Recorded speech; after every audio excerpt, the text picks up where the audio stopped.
नमः शिवाय।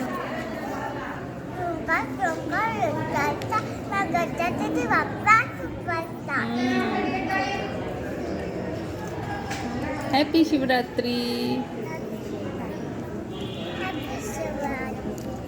आप क्या खा रहे हो?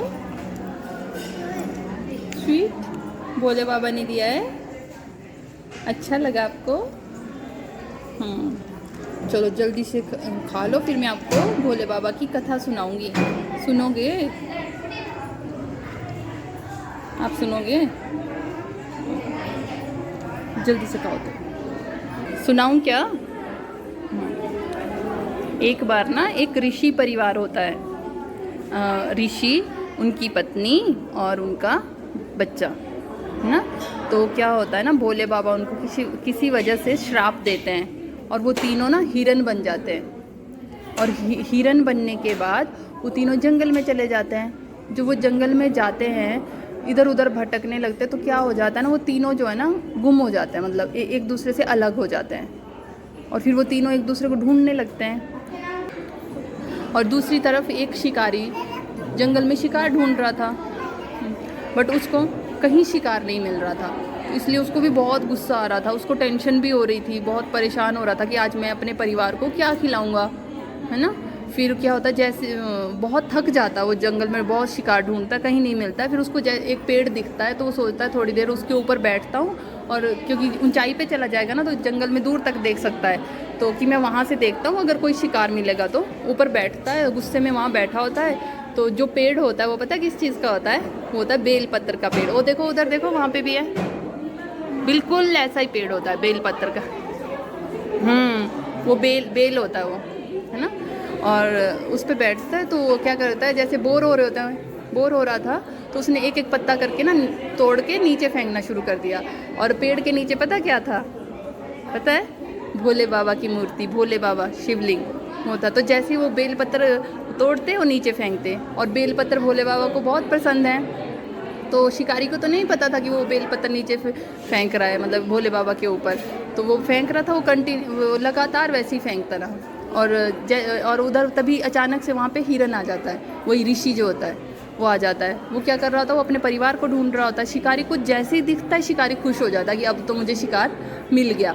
फिर शिकारी जैसे ही धनुष अपना जो वाहन है वो उठाता है हिरन को मारने के लिए। हिरन कहता है कि देखो, अभी मुझे मत मारो, तुम ऐसा करो, थोड़ी देर रुको, मैं ना अपने परिवार को ढूंढ रहा हूँ, जैसे ही मेरा परिवार मिलेगा मैं वापस तुम्हारे पास आ जाऊँगा, मैं वचन देता हूँ।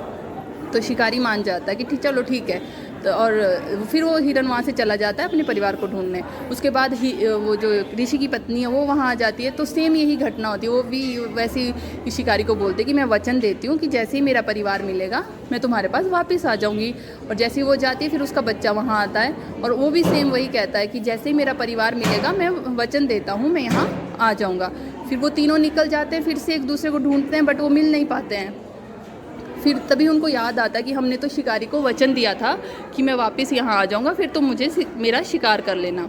तो वो तीनों क्या करते हैं ना, वहाँ चले जाते हैं उस शिकारी के पास, और तीनों वहाँ पे मिल जाते हैं, एक दूसरे को देख के बहुत खुश होते हैं। और तभी क्या होता है, क्योंकि वो जो शिकारी है उसने बेलपत्र भोले बाबा पे चढ़ाए होते हैं, और भोले बाबा को बेलपत्र बहुत पसंद हैं। और भोले बाबा क्यों है नाम भोले? वो इतने भोले हैं कि आप किसी भी भाव से उनकी भक्ति करो, चाहे आप गुस्से में करो, चाहे आप खुश होके करो, चाहे आप बिना नहाए भी उनका नाम ले लो, वो तो भी खुश हो जाते। वो बहुत भोले हैं, वो किसी बात का बुरा नहीं मानते, मतलब बहुत ही ज़्यादा उनको तंग करो तब, नहीं तो वो बुरा नहीं मानते, वो बहुत भोले हैं। तो वो प्रसन्न हो जाते हैं कि उसने बेलपत्र चढ़ाए थे ना, शिकारी की इस बात से प्रसन्न हो जाते हैं, और हिरन की और उस ऋषि की के परिवार की इस बात से प्रसन्न हो जाते हैं कि उन्होंने अपना वचन नहीं तोड़ा, अपना प्रॉमिस नहीं तोड़ा, सत्य बोला, सच बोला। तो भोले बाबा प्रकट होते हैं और वो शिकारी को भी वरदान देते हैं, और जो ऋषि हैं उनको जो है उस श्राप से मुक्त कर देते हैं कि तुमने सत्य बोला और अपना वचन निभाया, इसलिए मैं बहुत खुश हूँ। और तुम लोगों की ये जो कथा है ये युगों युगों तक जो है वो लोगों में जो है वो सुनाई जाएगी। ये जो दिन था ना, ये शिवरात्रि का ही दिन था जिस दिन ये घटना हुई थी। तो शिव जी भगवान जी कहते हैं कि जो जो इंसान इस कथा को सुनेगा और जो सुनाएगा वो मेरी भक्तों की लिस्ट में आ जाएगा, मतलब कि वो सब जो है मेरे भक्तों में शामिल हो जाएंगे। तो बोलो भोले बाबा की जय। अब आप दोनों भी इन भक्तों में शामिल हो गए भोले बाबा के, है ना? हुए ना? चलो ओम नमः शिवाय बोलो फिर। बोलो मम्मी ओम। हाँ, आप क्या बोलोगे?